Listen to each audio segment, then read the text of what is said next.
Sound the horns, sound the trumpets, because the King Slayers are here. Ladies and gentlemen, welcome to the first game of this best of 5 series between Geek Fam and RRQ Hoshi. Off the bat, 2 purifiers on the side of Geek Fam, a boy and Chidera for sure. We'll have to see the role matchup though right here. Minotaur against Hellcurt. In the early game, what's different is that the Minotaur can actually sustain back up as long as it doesn't go for a proper all-in like this.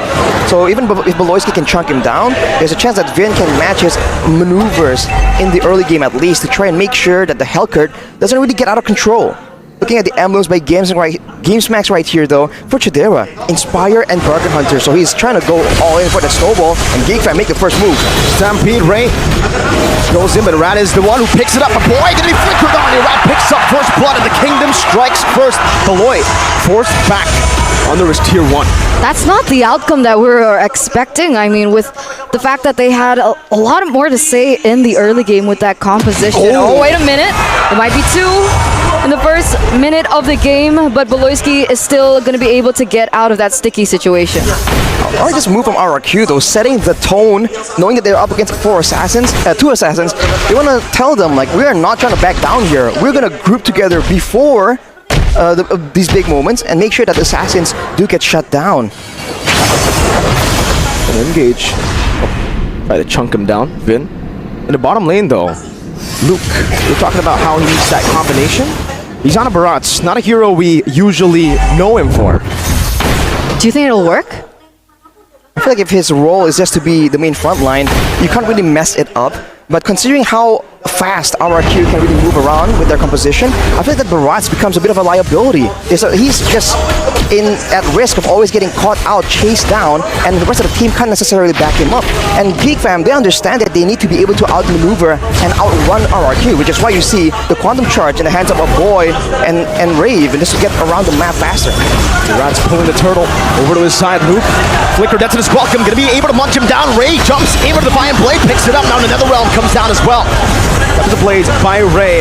Dark Knight falls as well. Ray trying to pick up all the blades, will be able to do so. He gets out the Finch poise, just to steal and to get away.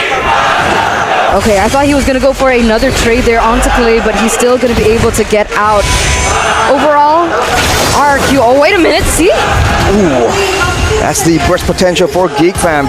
Great plays right here, really outmaneuvering RRQ, allowing Ray to get steals in the jungle as well, but look at this, whoa, Irad. Trying to go for the shield unity, he does find it. Boy's trying to take that lethal away from him, but Irad still is able to secure it. Wow, for RRQ right now, they have to be just concerned about this Barat situation because that Daytona's Welcome is a pesky tool, and the fact that it's on the EXP lane and not in the hands of the jungler means that there's a lot more ways that Geek Fam can play around with this. Oh, look at this stun prediction though.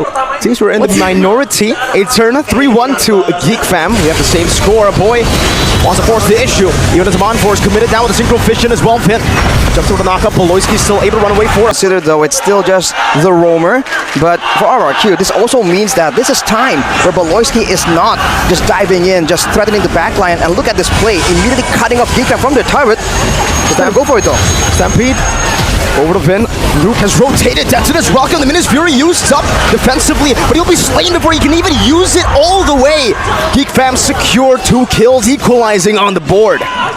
A great move from Geek Fam to rotate and just pinch RRQ, knowing that they can get the catch in the back line. RRQ need to be a bit more careful with the maneuverability that Geek Fam can rotate with. Already an invade now. With Ray dealing some damage over to Irad, trying to go for the orange buff just right now. Irad with a poison walks over, but Ray takes it away. Did use his retry, however. 2 levels ahead, and it seems Irad cannot go for the turtle.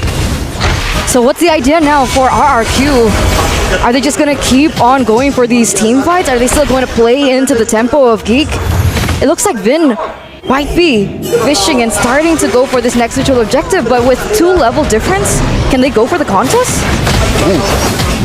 Vin's holding it down. Rad has taken his purple buff, was able to regen quite a bit, and now uses the shield unity to rotate over again. Dark Knight falls onto Dawn. Missiles not connecting. Dawn trying to kite away. Synchrofish and Minions Fury though knocks him up, and Ray still finds Retribution. Now it's a 4-man knockup as they go away with like Mpl. Skylar bunched up by Luke. Now thrown away. A boy comes in with another realm. Skylar gets slain by Beloyski. Play looking for that damage. A couple of blaze knocks him up. Oh, doesn't go for the kill now with the Finch boys. Dawn gets the shield. They bait it in. Finn able to cancel Ray's engage fully. Clay gets hit by the Stinger, gets a little bit more of an HP. Irad brought back by the Stampede and stabbed by Ray. Unfortunate outcome for RRQ right there. They wanted to go for a bit more of an all-in, but Skylar getting hit by the Daytona's welcome as he just enters that fight. Just means that the damage output for RRQ is immediately just demolished. And even the prolonged fight, Geek fam, you can see that how they're playing this is just so intelligent. Hiding back in and out, knowing that in the short burst of trades, especially with Chidera securing the Starlium right before that fight began, they can just wait for the cooldowns, go in and output all that damage, get out and rinse and repeat. RRQ are the ones who are struggling to get an engage because they have a Minotaur. They can protect really well, but they can't really go for these catches. Seems they lack that chase potential, right? A few of those members were low, but when Skylar jumps in, he gets counter-engaged on by damage, not by CC.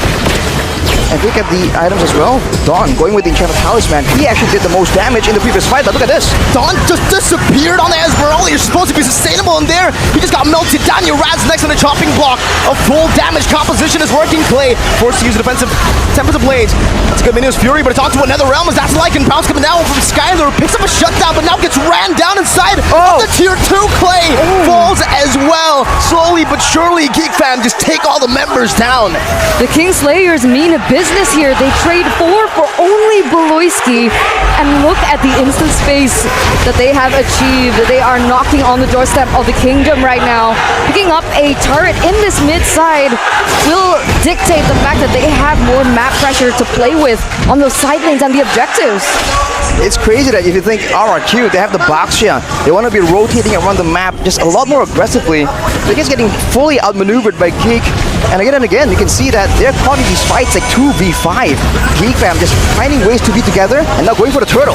Shadow Stampede onto Dawn again as Zaman Force gets popped in, but he has to purify now as his welcome gets used up and Chidera just melts Dawn away with Ray picking up the turtle for free. Rad sliced down. Ray is going mad in the back with the Finch Poise trying to chase him, but Geek fam decide to back away. It's a 3-for-0 on top of the turtle.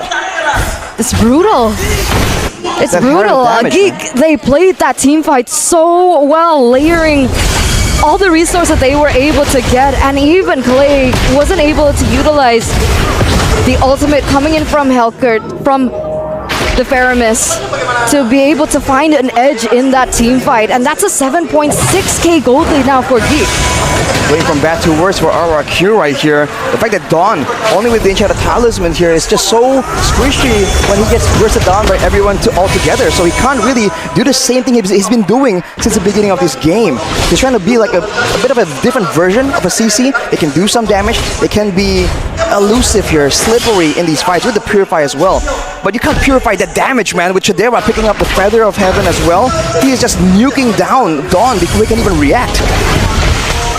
Then you have Ray dealing physical damage. You got magical damage, you got physical damage. It's just so hard for RRQ. They have frontliners, but what do the frontliners even build at this point? It's 8 minutes in the game, and they're conflicted. We want to handle the Hera, that's a problem. Or Ray and Beloyski, that's going to be an even bigger problem for our backline. And you know, it seems like Geek want to go for the team fights with the Netherrealm, but if you look at their composition and the way they're building, Helkert and Link can technically do a bit of DPS. They're not really skill reliant, and the Link has the Hascalls as well. Well, they're going in. Chidera just diving deep, and Ray goes in as well. That's a stolen Netherrealm, but now he gets knocked up. No, he's able to dash out just in time. Ray trying to chase him down. Ray! What an assassination in the back, and Vin jumps in onto 4, but no one's there to follow it up. He went in all alone, and now Dawn and Skylar are left to defend the 2 side laners of RRQ. What is Ray on in the playoffs? I mean, week number 9, impressive. Wait a second, was that a mistake? Oh, Skylar tried to flicker out, but he gets munched on. Luke, you cannot run away from that Detina's welcome.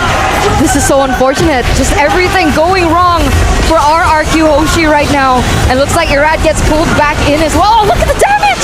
Almost taking the tank down just like that. Don can't even walk even further here. And Ray, meanwhile, even I was surprised. He took the Lord all by himself with the Finch poise. Just rotates over after going for the kills. What is this man on? This is his true retribution. The retribution just coming out of nowhere.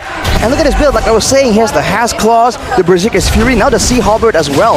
If you leave him alone, it's not just a danger when he can go in with the Tempest of Blades and go for the skill base damage. You leave him alone, that DPS, like you saw earlier, being able to just 1v1 the Lord, no issue. That's a lot of problems for RRQ, and I don't think they have enough time to deal with this, because Chidera also picked up the Holy Crystal, so the burst damage, the survivability, they have to really find a big moment here if they do want to extend this game even longer. Three-man SWAT in their souls after this welcome straight in, and they can't even get another round down before Chidera bursts him out. It's still in his mod force, they're fighting. A boy gets a Ghost Burster, Skylar's running for the hills on the Lycan form, and Don will just succumb to that Dino. Game 1, the King Slayers. They take it. They take game.